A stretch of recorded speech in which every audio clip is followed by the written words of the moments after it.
Welcome back guys. आइए आपको लेकर चलते हैं गुजरात की ओर, जहां पर एआईएमआईएम ने अपना पार्टी को जो है स्टेबलाइज कर चुका है। और आने वाले चुनाव के अंदर, आने वाले इलेक्शंस के अंदर आपको एमआईएम के कैंडिडेट मैदान के अंदर फाइट करते हुए दिखाई देंगे। सबसे पहले बात करते हैं, पूरे अच्छे से एनालिसिस करेंगे, आप आखिर तक बने रहेंगे, आपको बहुत सारी चीज़ें क्लियर होगी। और शायद वहाँ के लोग इतना ज़्यादा पढ़े लिखे हैं, इसीलिए वो इनकी कदर करना जानते हैं, वो एमआईएम की कदर करना जानते हैं, वो मुस्लिम रहनुमाओं की कदर करना जानते हैं, वो अवैसी जैसे अच्छे लीडर की कदर करना जानते हैं। शायद इसीलिए वहाँ पर ओपन लेटर लिखा जाता है और उनको बुलाया जाता है कि आप आएँ, हम आपके अंदर, हम आप हमारी रहनुमाई करें, आप हम सबको एक साथ लेकर चलें। तो एक एक करके हम लोग इन सारी चीज़ों को देखेंगे, आप लोग अंत तक बने रहेंगे तो बहुत सारी चीज़ें क्लियर हो जाएगी। सबसे पहले बात करते हैं मुस्लिम पॉपुलेशंस की, कितना है वहाँ पर। 2011 के सेंसस के अकॉर्डिंग अगर बात की जाए तो मुस्लिम पॉपुलेशन लगभग 10% है, 9.67, जो कि 2011 के अंदर था, और अभी ये 10 से पार हो चुका है। यानी कि 10 से भी ज़्यादा वहाँ पर मुस्लिम पॉपुलेशन है। एमएलए कितना है मुस्लिम? ओनली 3 एमएलए, 3 एमएलए है गुजरात के अंदर। बस सिर्फ और सिर्फ 3 एमएलए, 9 यानी 10% मुस्लिम आबादी पॉपुलेशन होने के बावजूद भी सिर्फ 3 एमएलए। क्या इतना ही होना चाहिए था? क्या ये सफिशियंट है? तो आइए देखिए, ये आर्टिकल आपको बताता है कि गुजरात के अंदर 15 से 18 ऐसे विधानसभा है जिसके जो मालिक है वो बेसिकली मुस्लिम है, जहाँ के मुस्लिम जो है वो डिसाइड करते हैं कि किसको जिताना है।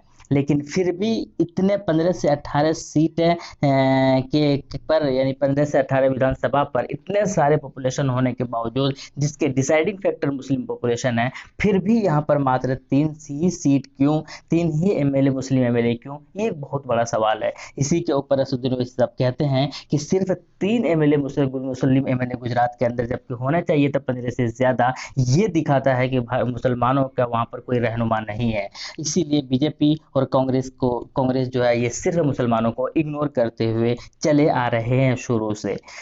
बात करते हैं हम लोग, इसीलिए वहाँ के लोग इन लोगों को ओपन लेटर लिखा जाता है। इस तरह से आप देख सकते हैं, इनको लेटर लिखा जाता है असदुद्दीन ओवैसी साहब को। इनसे कहा जाता है कि हम आपके अंदर आप हमारे रहनुमा बनकर हम सब की रहनुमाई कीजिए, आप हमारे लीडर बनिए, आप हम सबको साथ लेकर चलिए, क्योंकि यहाँ पर कांग्रेस और बीजेपी ने सिर्फ हमारा फायदा उठाया है। इसीलिए असदुद्दीन ओवैसी के इस तरह के आर्टिकल जो है, आपको ये सारी चीज़ें क्लियर हो जाएगी कि वहाँ की मुस्लिम आबादी, वहाँ के मुसलमान कितने ज़्यादा फिक्रमंद है कि कोई एमआईएम जैसी पार्टी यहाँ पर आए और उनकी रहनुमाई और उनकी रहबरी करे। यही चीज़ नहीं है, वो ये क्यों कर रहे हैं? सबसे बड़ा रीज़न ये है कि वहाँ के लोग पढ़े लिखे हैं, वहाँ के लोग बिहार की तरह लिटरेसी रेट उनका 50 से कम नहीं है। वहाँ का लिटरेसी रेट अगर वहाँ के एजुकेशन मिनिस्टर की माने तो ये जो है 80% से भी ज़्यादा है। यानी कि 100 में से 80 मुसलमान जो है वहाँ पर पढ़े लिखे हैं। पैसे के एतबार से वहाँ पर सफिशियंट है, यानी कि काफ़ी पैसे हैं उन लोगों के पास। वो लोग बिजनेसमैन होते हैं, तिजारत करने वाले लोग होते हैं, काफ़ी पैसे हैं, समझदार है, पैसे हैं और पढ़े लिखे भी है। शायद इसीलिए कहते हैं कि हमें सियासत की ज़रूरत है, हमारा अपना रहनुमा हो, हमारे अपना रहबर हो, हमारे अपना गाइडर हो, हमारे अपना लीडर हो। इसीलिए शायद वो एमआईएम की तलब भी कर रहे हैं बड़ी शिद्दत के साथ। लेकिन सबसे बड़ा एक सवाल आता है कि इतना अच्छे सब कुछ होने के बावजूद फिर भी ये एक बड़ा सवाल ये खड़ा करता है कि why many Muslims in Gujarat publicly supported Modi BJP after 2002। यानी कि 2000 के घटना के बाद पब्लिकली वहाँ के मुसलमान क्यों बीजेपी और मोदी को सपोर्ट करता है? आखिर क्या रीज़न है? इसके अंदर, इस आर्टिकल के अंदर बहुत बड़ा सवाल छुपा हुआ है। क्या ये डर की वजह से मोदी को सपोर्ट करते हैं वहाँ के मुसलमान? क्या इसीलिए तलाश कर रहे हैं कि एक ऐसी सियासत की, एक ऐसे रहनुमा की वहाँ पर जाकर उनकी आवाज़ बन सके? अगर 15-20 एमएलए रहेंगे तो शायद वो जो डर वाली चीज़ें है वो उनके जहन से निकल सके, वो बेखौफ होकर ज़िंदगी जो है लाइफ स्पेंड कर सके। शायद इसके पीछे ये भी रीज़न रीज़न हो सकता है। ये चीज़ें आपको इंस्टेंट बता देती है कि किस तरीके से वहाँ पर भेदभाव हो रहा है।